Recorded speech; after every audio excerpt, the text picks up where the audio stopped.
মাছ মাংস ছাড়া আপনার খাওয়ার ইচ্ছেই করে না, তাই তো? এবং সেটা খেতে হয় অতিরিক্ত তেল মশলা যুক্ত একদম দিয়ে খুব সুন্দর করে রান্না করে আপনি খেয়ে নিচ্ছেন, প্রতিনিয়ত সেটা খেয়ে যাচ্ছেন।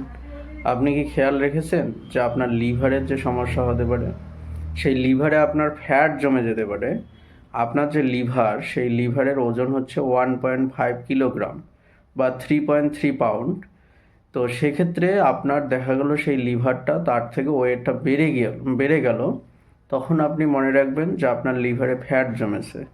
তাই আপনার যে খাওয়ার রুটিনে অতিরিক্ত তেল মশলাযুক্ত খাবার, হ্যাঁ অবশ্যই খেতে হবে, কিন্তু নিয়ম মাফিক খেতে হবে। তারপর দেখা গেলো আপনি প্রতিনিয়ত মাংস খেয়েই যাচ্ছেন, তারপরে এইদিকে মাছের যে মাথাগুলো রয়েছে, সেই মাথাগুলো আপনি খুব পছন্দ করেন, খুব খেয়ে নিচ্ছেন।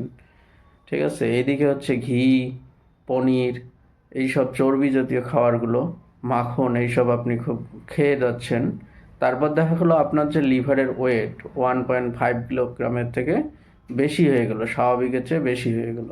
তখন মনে রাখবেন যে আপনি যে মানে ইচ্ছাকৃতভাবে বা যেভাবে আপনি এই অতিরিক্ত তেল মশলাযুক্ত খাবারগুলো খেলেন, পরবর্তীতে আপনাকে সেই তেল মশলাযুক্ত খাবারগুলো ঠিক ওই পরিমাণে আপনাকে বন্ধ রাখতে হবে।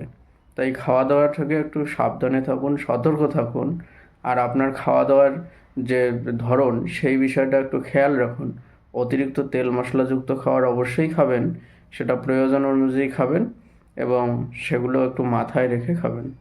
ধন্যবাদ সবাইকে।